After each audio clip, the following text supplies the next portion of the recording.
Right, folks, welcome back once again. So it's last talk of this session before we have a well-earned tea break. I'd like to introduce everyone at WAM to John Chatterjee. Now, John is a consultant anaesthetist at Guy's and St Thomas's Hospital in London, where he subspecialises in difficult airways and also high-risk anaesthesia. He's also a consultant in pre-hospital care and flies with London's Air Ambulance. Now, John works in a highly resourced system which steers the guidelines for pre-hospital anaesthesia, but he acknowledges that this doesn't always translate easily into remote and under-resourced areas of the world where many here will practice. And he's keen to explore that with us today. Thank you so much. John. Thank you guys for coming to listen to me and also for the organiser for inviting me. It's very humbling to be, in between Ross and Captain Bromley. I have to say, I've never met Ross before, but I'm very glad for the themes he brought out in his talk because they actually chime very nicely into mine. So I'll do my normal interaction, hit the like button with what he had to say. So, I said I'm a consultant in anaesthesia and I'm a consultant in pre-hospital care. I work in the London trauma system. I've got no declarations of anything relevant here to compete with what I'm going to tell you about. But I'm going to talk to you about pre-hospital emergency anaesthesia because this is something I've just spent the last 3 years working on updating our SOP and sort of bringing a new sort of type of pre-hospital anaesthesia into the London system. But people often say, well, what's the problem with all this pre-hospital anaesthesia? Now, we've got to, we don't know anything about the patient before we met them. We have only got the equipment we have. We've only got the personnel that we have. So I'm not in the environment that I am in hospital where if something's really complicated or difficult, I can just pause and call for support to come in and kit to come in. And the time, because if I come to hospital 3 hours after I've attended the patient and I'm a 15-minute journey from hospital, they're going to say, what on earth were you doing there? But a bit like the lady in the background, despite all of these limitations, we seem to be surprisingly successful in our pre-hospital anaesthesia. And when we look at our numbers, the data published from back in 2010 was our last paper. 99.8 matches well with other pre-hospital services of similar resources around the world. We're doing pretty well. There's some unpublished data looking at the last 10 years. So 10 years ago was the last major change to our anaesthetic recipe and system, where we brought in rocuronium and we brought in the eye gel. And actually, in the last 10 years after that, and fentanyl as well, and in the last 10 years since then, our surgical airway rate has dropped to almost zero. Just with the ones being done tending to be people that would have a primary surgical airway done anyway, be they in hospital or pre-hospital. And when you compare that to the in-hospital rates, we're doing pretty well. We're doing at least as well as hospitals, or sometimes better, depending on the measures that you're looking at. So if you take that, then you should say, why on earth is John here? Why is he babbling on about pre-hospital anaesthesia? Because, frankly, we've cracked this nut, and it's all absolutely fine. And some people would say, yes, why on earth did you waste? I mean, I have to say, 3 years wasn't the entire time. There was COVID in between. But over this 3-year period from agreeing to start changing the SOP to now, why bother? And people will say, because, pre-hospital anaesthesia, historically, we started off, carbon copying the in-hospital cardiac anaesthetic and bringing etomidate and stuff to the field, and then just say, we'll do that with a bit of pank, look at the heart rate rise, and all be fine. And then we said, well, actually, we'll evolve that slightly, and then we started bringing in drugs. And now we're actually quite a different beast from in-hospital anaesthesia, and we're quite well established in what we do. But yet, if something goes wrong, we seem to get criticised more heavily if it happens pre-hospital. And certainly if we do a surgical airway pre-hospital and then bring it into hospital and the anaesthetist says, well, it was easy, I could get it in. Just like those of you working in EMS, people will just start pointing fingers. But that's not the only issue. The other thing is the world that we're all working in is changing. So people like me, I'm quite old, as my other half likes to tell me, I'm ancient. I've been doing anaesthesia for over 20 years now, and I've been at London HEMS now for, I've 9 and a bit years. I'm in my 10th year, and I've been in pre-hospital care for a long, long time as well. Yet, it's not that hard. You're only sticking a tube in a hole. But why is it seemingly that the London Ambulance Service are saying paramedics shouldn't be intubating anymore unless they're a specialist? Why is it that systems around the world are sort of shying away from this? And why is it that people are suddenly seeming to get a little bit more worried about it? It's because whilst we've got this great sort of, gleaming sort of set of figures from what we do now, the people that do that and the people that are doing it now are leaving the system. They're starting to retire. And actually, we're intubating a lot less now in our experience. So 6 months of anaesthesia for an emergency trainee or a surgical trainee or an intensive care trainee coming into our environment or coming into any environment where you're intubating has a lot less numbers of intubation. And those intubations being 30 to 60% less is not just less intubations as a whole, but those intubations themselves can then be subdivided into video laryngoscopy intubations and direct intubations. And so when you look at that, you go, crumbs, we've just got a trainee, a senior consultant from Canada who's come to join us. And he goes to me, John, the thing that worries me most is I haven't done a direct laryngoscopy in 5 years. I was like, but how come? You intubate patients all the time. It's like, I do, but in Canada, we don't have direct laryngoscopes. I mean, they're somewhere on the trolley, but actually we're moving away from that. And the other thing is the figures lie. So the reality that some of you guys will be working in is totally different to my reality. What we do in London HEMS, is not what most people do. And as, again, my other half likes to say, I'm a bit different and I'm a bit special. But I don't think she means that in a nice way. But what we do is quite different. The patient group that we go to is very, very different. We see almost exclusively trauma-injured patients, and we have a very high intervention rate because of the patients that we're going to. Because we see this, we get to have people coming to us from various services around the world who are really motivated to come to us. And they're really well trained because we make them go through the process of a sign-off for 6 weeks, and then we put them through a week of training as well in the helicopter crew course, and they're often very senior by the time they come to us. But the actual other thing is our patients.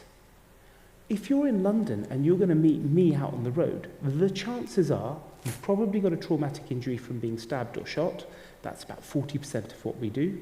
And the chances are you're going to be fairly healthy before you were stabbed or shot, and you're probably going to be 16 to 30 years old.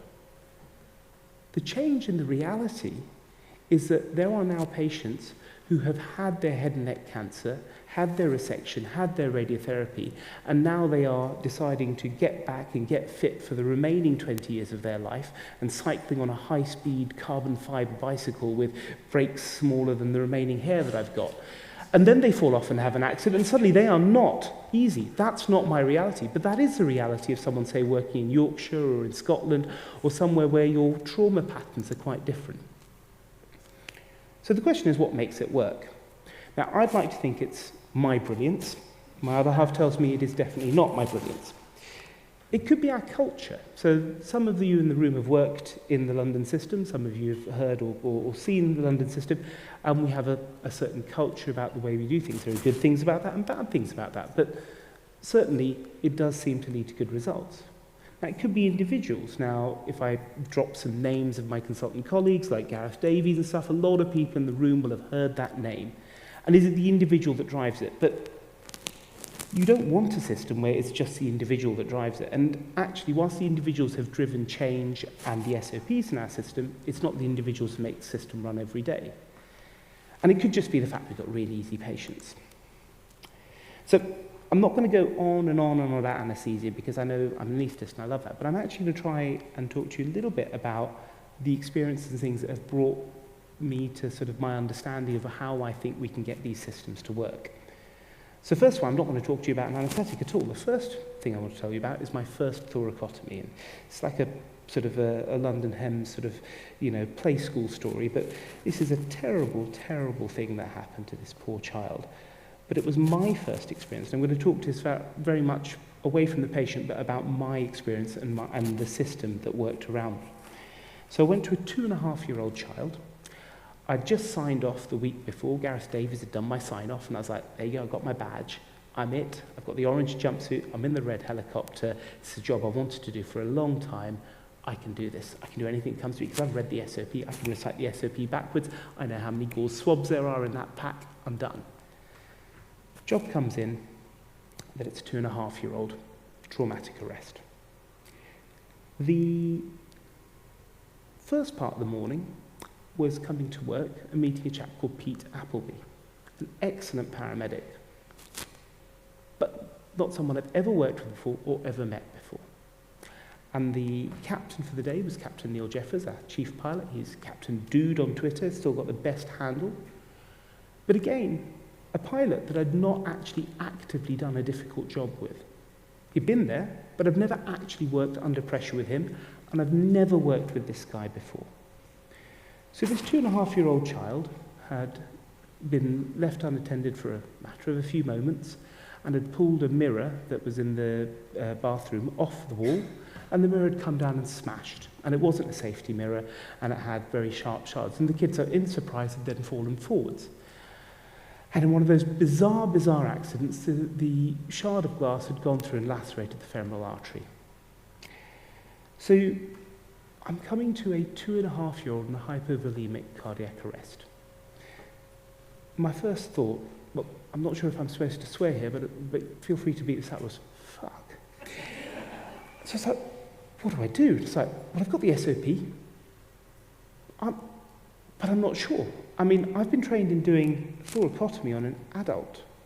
Now, I thought we carried the paediatric finicettos, the rib spreaders, but I thought that was a joke. I didn't really think I'd have to use them. And so, what do I do? So I thought I'd phone a friend. So I phoned Gareth Davies. He's the most experienced person I know. And he says, John, just do it. This child's probably going to die, but give this child every chance that it has. Okay. So this is what I'm supposed to do. Now, the techniques, the system that I've been taught of how to do a thoracotomy doesn't work in a 2.5-year-old because you can't fit the scissors in between the rib spaces. You try and push in between the rib spaces, and the rib spaces just bend because it's a 2.5-year-old, not a 16-year-old boy. So you kind of start working on that, and I'm completely immersed in doing this. And I'm not going to go over the technique so much, but my entire bandwidth is screwed. I am totally in on doing this. And I get to this point where I've done everything I think I can do, and I'm not getting anywhere with this kid. And I've opened the chest, and the heart's not going to restart. And then there's a hand on my shoulder. And it's not the paramedic, it's the pilot. And he goes, John, do you have any spare bandwidth? I'm like, what? Yeah, actually I do. Because actually I can't think of the next step to do here. And he goes, well, the ambulance is turned around and backed up. The police escort is ready. The paramedics got all the bags and everything else sorted. Do you want to move? And we did. We got to hospital. We had a long chat to the mother, and the child did not make it, which was not a surprise given the injuries it had. But we went and debriefed this job, and from Ross and the person who asked the question at the back, we did the debrief with the team, then we did it as a wider debrief for learning and stuff. And the fair blame culture and this idea of learning from mistakes was really, really good, because actually there were lots of things that came up in this. It's still the youngest thoracotomy we've done in our system. But the thing that came out for this is that I'd never done one of these before, and I'd never worked with these people before, but the system suddenly seemed to work. So what is it about that system that made this work, which almost any other job, anything else I've done in my experience, it wouldn't have worked? So is it the SOPs, that we've got these tight SOPs that tell us how to do things? Is it the recipe that we've just got the right kit and the right toys to play with, that I've got the thoracotomy pack and the yellow thing instead of the red thing? Is it the ethos at London that we have as an organisation? I'm not sure. I mean, I sort of would like to explore with you what it might be and something else. And And to do that, I'm just going to go through some more of my experiences. And I think it's much more than just an SOP, because I think an SOP is something very easy to write. But I think you can put all the ingredients there, and without that, without someone to actually get it to work, without the people working, it all starts to fall apart. Now, I'm not a very brave person. I know some people that are incredibly brave. So the lady in this photo up here is Anaesthesia. She's a frontline medic with the Ukrainian military. Last time I spoke to her, was still well, but was still fighting at the front line. She's brave. I met her after her entire unit, bar her, were massacred in the 2014 First Ukrainian War. Another incredibly brave lady, who is the reason why that the logo at the bottom for Smart Medical Aid has got both the Ukrainian and the Dutch flags there, is that this lady, Irina Rubinkova, who set up this charity, was the person to get me involved. She was one of my old colleagues, and she said, John, we need some help. We need you to come out to Ukraine. I'm going to put a team together. We need to teach them how to deal with trauma. I'm like, okay. And she now is back out there running this charity. She's abandoned her husband and her children in the Netherlands. He's Dutch. And she has seen them once since the war started and is tirelessly working there. So she is an amazing woman. So she put this team of us together. And you thought, look, I've got some pre-hospital doctors, I've got some pre-hospital paramedics, I've got some Médecins Sans Frontières doctors, I've got some emergency physicians, the whole caboodle. This should be really easy. We teach ATLS in the UK, I teach on the helicopter crew courses. We're just going to go there and teach these people how to do trauma. Because the problem they were having is that the military had taught the battlefield medics what to do, and people coming off the battlefield and then getting loaded into a civilian ambulance and then dying en route to hospital, or dying just after getting to hospital. And it didn't quite add up, and the civilian trauma side wasn't really up to speed on that. So we're like, well, what can we do to bring this up? And so we'll bring you guys out and we'll just teach them this. This will be a piece of piss. It's going to be super simple. All the lectures are kind of pretty much there. I'll put a Ukrainian flag on them, eat some pig's ears. By the way, if you ever go to Ukraine, just if anyone offers you a bar snack, say no, because pig's ears are horrible. But this will be simple. Now, have any of you seen that HBO series, Chernobyl? Yes. So if you cast your minds to that, if you haven't, don't worry. But one of the things there, you've got these people wearing white hats. I remember going to the first meeting before we started the course, and I thought, it's only like 9 o'clock in the morning. I don't really know what's going on. It's way before lunchtime, and I've already had breakfast. I don't know why the chef is here. There's this man, this massive chef's hat. I was like, weird. Anyway, we'll carry on. And it turns out, the bigger your hat, the more important you are. So he is a professor of surgery in the Kiev's major trauma hospital, and he's got a massive hat that he has to duck to get through doors with. But his hat tells you how important he is. Now, we like to think that we have a bit of a hierarchy problem in the UK or in other parts of the Western medical world, but actually, not compared to these guys. The hat says it all. So we started trying to teach the trauma course. And we rapidly found that every day we would finish around 4 or 5 o'clock, and then would be up till 1 or 2 a.m. writing and rewriting the lectures for the next day. Because every day we would learn something new about the culture that completely snafu'd us. So in the Ukrainian medical culture of 2014, which was inherited from the Soviet system, you do what you do and you don't do anything else. Because if you do anything else, if you go out of your lane, you go to Gulag. So, trying to tell an anaesthetist that if your patient is screaming, airway is good. If your patient is screaming, but they're bleeding from an arterial wound in the leg, yes, I would call the vascular surgeon. But if they're bleeding from the arterial wound in the leg and the vascular surgeon is coming, or you've just loaded them in the back of the ambulance at the side of the battlefield, you should put some pressure on or maybe consider a tourniquet. No, the vascular surgeon does that. So, but your patient will bleed to death. It's like, yes, but I'm not a vascular surgeon. If I touch the leg, I'll be in trouble. I was like, well, what do you mean? It's like, we actually had to do a session on how to examine a patient, which is unheard of, trying to tell doctors how to examine a patient just from top to toe. And you think, God, these guys are idiots. But they're not. I work in a system. If I do something that saves some patient's life, someone will come up and congratulate me. I won't go to prison. I won't lose my livelihood. I won't lose my family. So trying to teach this was a massive culture shift in terms of how you actually get through to people. And one of the big lessons I learned at the end was there was a guy sitting in the front row towards the end, a sort of kind of tubby, overweight kind of Ukrainian chap. And someone sort of whispered in my ear, he's the head of the Ukrainian military medicine organization. I'm like, right, this guy looks like he's falling asleep. He's falling off the chair. His belly is sort of weighing him down, and he doesn't look interested at all. I'm thinking, oh, this is not going to go well.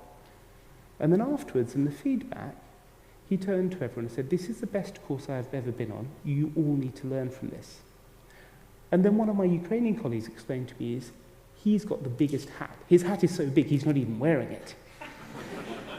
He cannot learn from you, Johnny Westerner. He already knows it, but you lot should learn from these guys because they're clearly teaching you stuff I know already. I was like, crumbs, what a system, what a thing to learn from. And then I went to Nepal, teaching anaesthesia, and I met a rural anaesthetic nurse practitioner. Now, these guys are absolute ninjas at putting spinal anaesthetics in and getting babies safely delivered. So they do this. They don't do general anaesthesia because they don't have the setup and the backup for it. And they get babies out. And we did a series of preset lectures, and he came to chat to me at a tea break. And he goes, I want to ask you a question. I've got a problem. I'm going to put this question to you guys. So, have a think in your head and think what you would do. And I'll tell you what he said to me. So he has a patient who's had preeclamptic seizure. He smashed a spinal in. The local semi-surgical person has helped deliver the baby. And so it's like a midwife plus. And then he's the medical practitioner. He's the anaesthetic nurse medical practitioner. And now he's got this lady, she's seizing post-baby delivery and bleeding a little bit.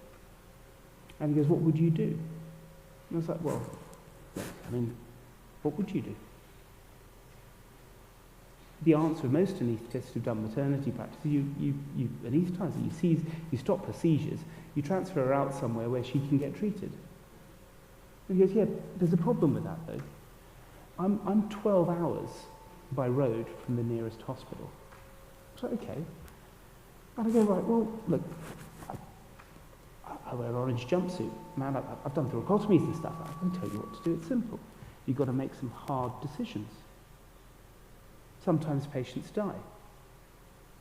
And he goes, yeah, I know that. But there's another problem. I was like, well, what's the problem? If she dies in my care, I might get lynched and beaten to death. But more importantly, the whole village and the surrounding villages will get word that he's not to be trusted because someone died in his care. And so women won't come to him when they need the care that he can provide. And frankly, this woman's probably going to die anyway. And the reason he asked me this, and the reason he came to me with this story, is he wanted to ask forgiveness because he didn't transfer her, he didn't intubate her. Because if he did, it would actually compromise the care of many, many future patients. I took my hat off to him. I mean, honestly, I don't think I could happily make a decision like that, but the complexities of the environment mean that an SOP doesn't simply work there. And then I came across this thing called Hick's Law the other day.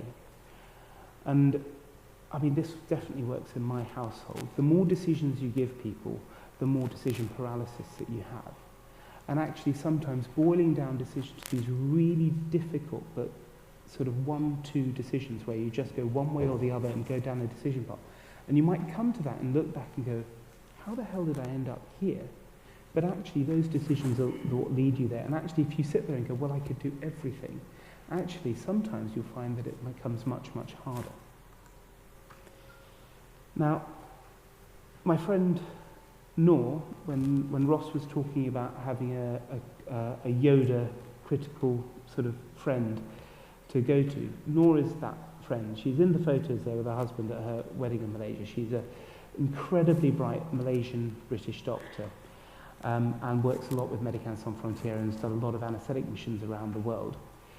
And she was in Kabul, and there's two things from that. One is that I find that if I stuck with her in trouble, up until she got married, it would mean that I was her next of kin. Now, I'm very glad that she got married, because not only next of kin for her meant two problems. One, I would inherit her cat, and I can't stand cats. And two, I would have to tell her incredibly scary Malaysian mother that your daughter's been killed in Afghanistan, Kashmir, Liberia, Syria, and all the other places she's been to around the world. But when she was out there, she encountered two problems. And going on with the maternity theme, the MSF hospitals do a lot of maternity work because people don't stop having children just because there's a war on. And they treat the patients and everyone that comes without fear or favour, and they negotiate with the local communities to have access and the ability to treat them. A local warlord comes in and says, "You're going to save my daughter, or we're going to withdraw consent for this hospital." And when they say withdraw consent for this hospital, that also means we'll come and kill everyone in the hospital. Also, do I need to... Yeah. Is that better? Thank you. Sorry. So if they withdraw consent for the hospital, it means the hospital is going to be shut down and those remaining people there will be killed, and also the local workers there will be killed. So suddenly this pressure is on her to save this patient. And that's completely unfair. And those decisions don't exist in our system. So when you are asking people in these environments to make decisions within their communities, the pressures on them and the protections that they have are very, very different from the ones that we have. And the other thing is that we all work around the world and in different places. And again, like Ross was saying, we have our stereotypes. We have our moments where we go, it's okay, this is done, I'm fine. You know, for me, it's after the tube is in, I can relax a little bit because the surgeon's going to come and fiddle and do a little bit. But actually, we've got to remember where we are sometimes. So one of the things that she did, the closest I got to having to take her cat, was when she was, so in MSF, they have a secure house, and a secure safe house, and a driver that takes you between the safe house and the hospital, and you don't go anywhere else, especially in places like Afghanistan. And one night she got called for someone in distress in the maternity ward, hops in the car, starts driving, is in her safe place, playing something on her phone, dozing off a little bit, suddenly wakes up and realises she's passed the hospital several minutes ago and was on a road she's never been on before. I'm thinking, fuck, I really don't want to look after your cat, I really don't want to speak to your mum. And she's like, shit, I might be about to be kidnapped. I mean, they're not going to care what my religion is, what I'm doing, or anything else. I'm going to be a bargaining chip, I'm going to end up on the TV, my mum is going to get really pissed off. And it's like, thank God it just turned out the driver was being dopey as well, and also playing with his phone, and had just driven past the hospital and needed to do a U-turn and come back 5 kilometres later. But these sort of things just go to show that where you are, you've got to think about the environment that you're in as well as all the other decisions you're making. Now, I was privileged enough to go to Ethiopia with a charitable project, Hurrah, doing complex head and neck, maxillofacial surgery and plastic surgery. When I met this young lady in Nagalam, all these photos, all this story is available on the internet and is with consent from the patient. Having said that, she hates me. So this 4-year-old girl comes to us. That's a CT scan. For those of you that are happy to read CT scans, it shows quite a big vascular tumour compressing her airway. And she'd been brought from the village, and we've been asked to operate on her. Not only could we not operate on her with our Western surgeons and Western techniques, no one in Ethiopia or most of Southern Africa could or would operate on a 4-year-old with this. So the first time I met her, and the reason she hated me, is that we needed to know what the fluid inside this growth was. So I was able to put a cannula in her, She's a very bright girl. She realised that if this guy ever comes near me again, he's going to stick a cannula in me, so she was not going to let me near her again. Which didn't seem a problem at the time, because all we were going to do is just a light sedation, just take a needle biopsy of the mass, and then that should be us staging for what we need to do next. We did that, and it came back as frank blood. And so then we went to the charity that we were out there with and said, look, we're too small a charity, we can't operate, we can't save this girl's life. And her end result is going to be compression of the airway and suffocating to death in the next 6 months to a year. So they said, right, we're going to talk to some other charities, some bigger charities, some US charities, some Middle Eastern and Eastern charities, Singapore and stuff, see if we can get some people to operate on her. The first thing they said is we need to have a properly phased CT scan to be able to tell you what to do and whether we can accept this patient or not. Okay, well, we got a CT scan, we'll give you that. So, yeah, we also need an MR scan as well. Right, okay. So Addis, for those of you who've been there, has good medical facilities, but not the same as the West, not the same as South Africa. So we have to drive her to a standalone unit with an MRI scanner, and she needs to be sedated because she will not lie still for an MRI scan for this period of time. So we have an honest conversation. If we do nothing, she is going to die. If we do something, and I fail the sedation or screw it up, she might die. I can't intubate this person. I can't even bag this person. So okay, so we get in the back of an ambulance, and we decide that we're going to do it, and we get to the hospital, and she takes one look at me. She's been sitting quite happily in the back of the ambulance with me, reading my guidebook to Ethiopia. But we get there, and she takes one look at me as I put my gloves on. She says, "You're not coming near me." And I cannot get near her to put a cannula, and we cannot hold her down and do this. And if she cries and gets too upset, she'll obstruct and die. The local nurse practitioner, nurse anaesthetic practitioner goes, "John, just use IM ketamine." I'm like, this is not comfortable for me. I don't have an airway plan. I don't have a backup plan. I don't know what I'm going to do for this patient. He goes, "What else can you do?" And this is where someone far, far more junior than me in terms of their rank, seniority, or knowledge actually has a right solution, because they know the local system and they know the risks.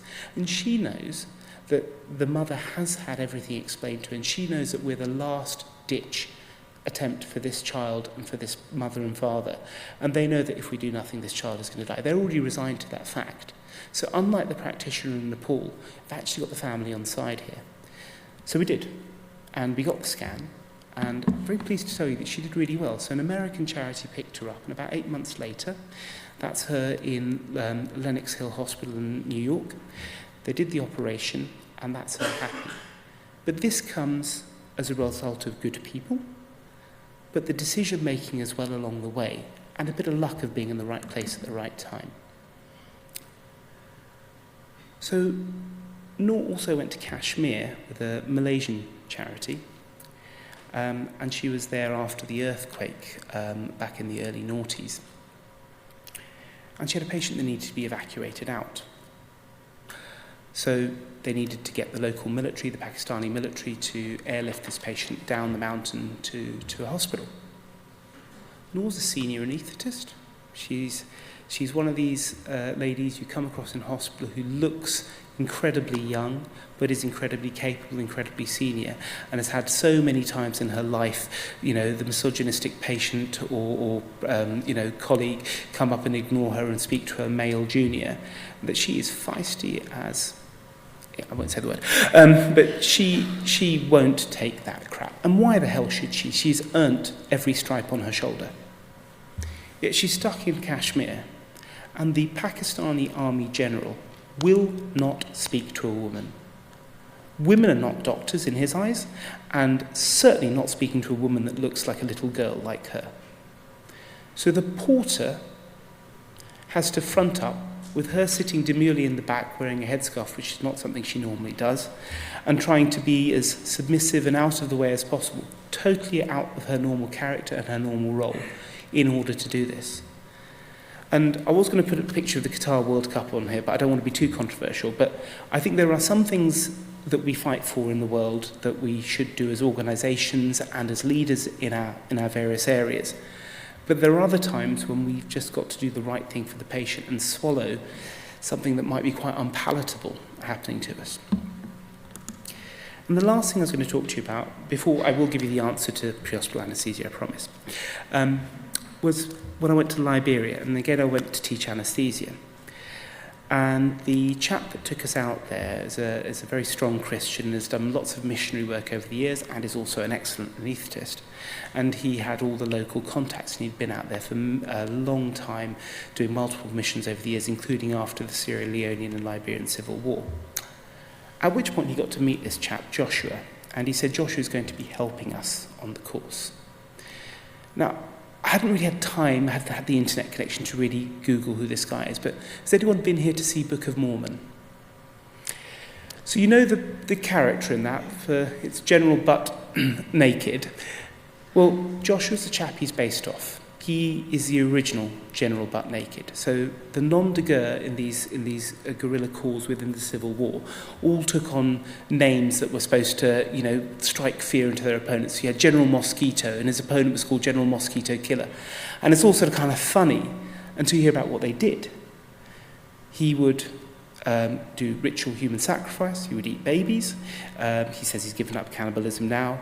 He, in the War Crimes Tribunal, said he and his brigade were not responsible for not less than 20,000 deaths. Pretty horrible person. But he's helping us. He's our facilitator. He's like the lady at the back with the microphone that will come to you, doing that on our course. And you're like, okay. Now, I didn't know all about that when I first met him. And so he comes into the room, and one of my friends who's sort of come out to teach as well nudges me and goes, bet that guy can dance. He just has a chat, and suddenly everyone in the room is looking at him, thinking, what's going on? And then we went for drinks and dinner, non-alcoholic drinks with him, because I never quite want to get a cannibalistic warlord, mass murderer drunk. And he said, I'm happy to chat to you and answer any questions that you have.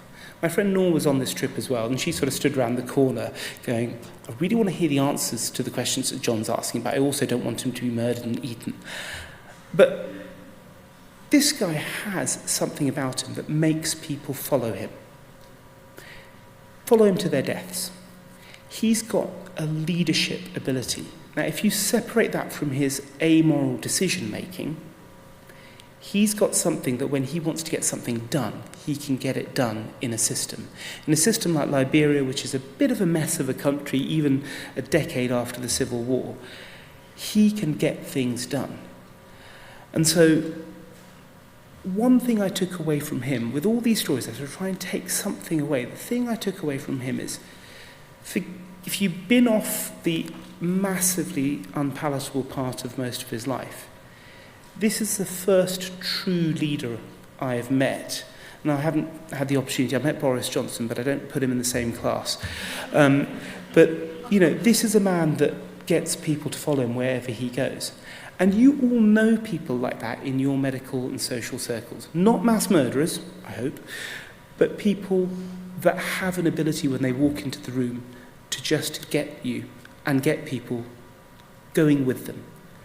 And that's something I thought is important to try and take away from these people, because there are little things that they do. They always make you feel like the centre of the conversation when they're talking to you, and they make you feel special and privileged just to be having a conversation with them, and then you want to follow and help them.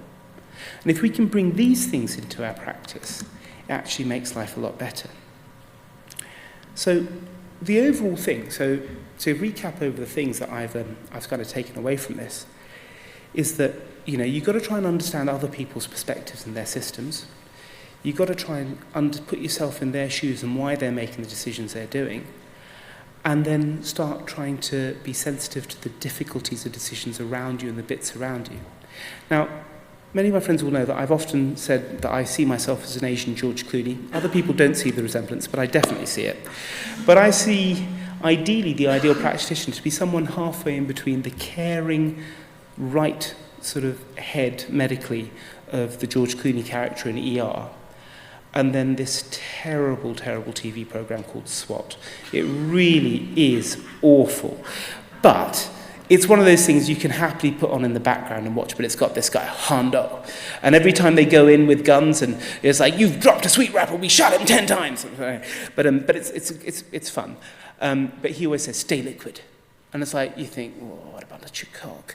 But actually, if you take away all the testosterone, that is what we need to do in these situations. We need to be liquid and fill in the gaps of the situation around us so that we can actually fit like a key and get that system to move around us.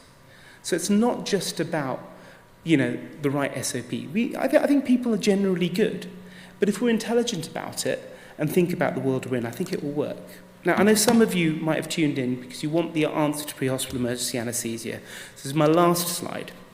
So the answer to this, after 20,000 pre-hospital anaesthetics and, about 10,000 pre-hospital trauma anaesthetics, we've analysed 2,000 of them. There'll be a paper coming out at some point. But the current SOP is this. For trauma, it's 1 to 100. 1 microgram of fentanyl per kilo, 2 milligrams of ketamine per kilo, and 100 mics of fentanyl for your average sort of adult. Unless you've got, the rock, that should... That's bad, this is rock for rock. You should stick to that, which will roughly give you about 1.2 per kilo. Use video laryngoscopy if you can, especially for difficult intubations. And for medical patients, it's 0.025 milligrams of midazolam per kilogram, which roughly means a 100 kilo patient gets 2.5, and 100 mics of fentanyl and the same amount of rock. And if you've got a mild cardiac impairment patient, then you just double the midazolam. And top it up early, because this is a dose just to get them off to sleep, and it might not be enough. Thank you very much for listening.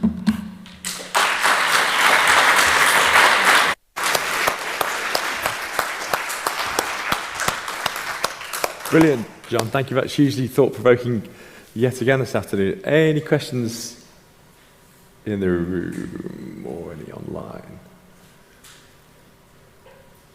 Oh, yeah, so there's one just on the side of the aisle there. Thank you.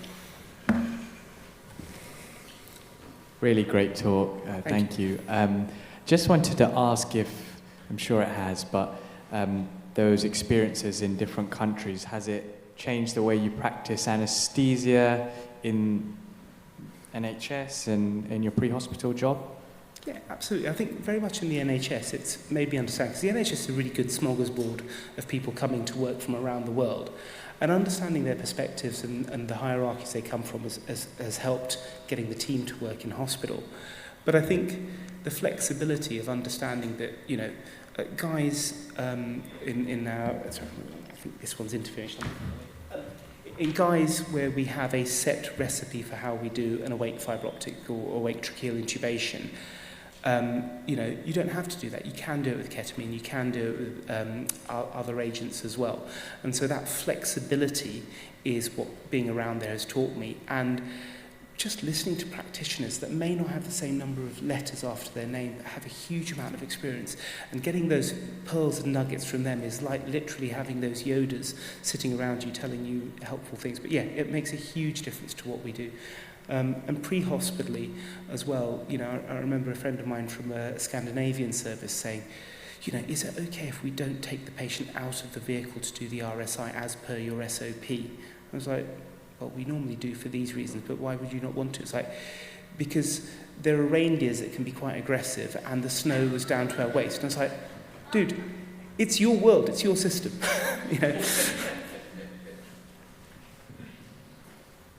Brilliant, thank you. Any more? In that case, great. Thanks very much, John. Great to have you.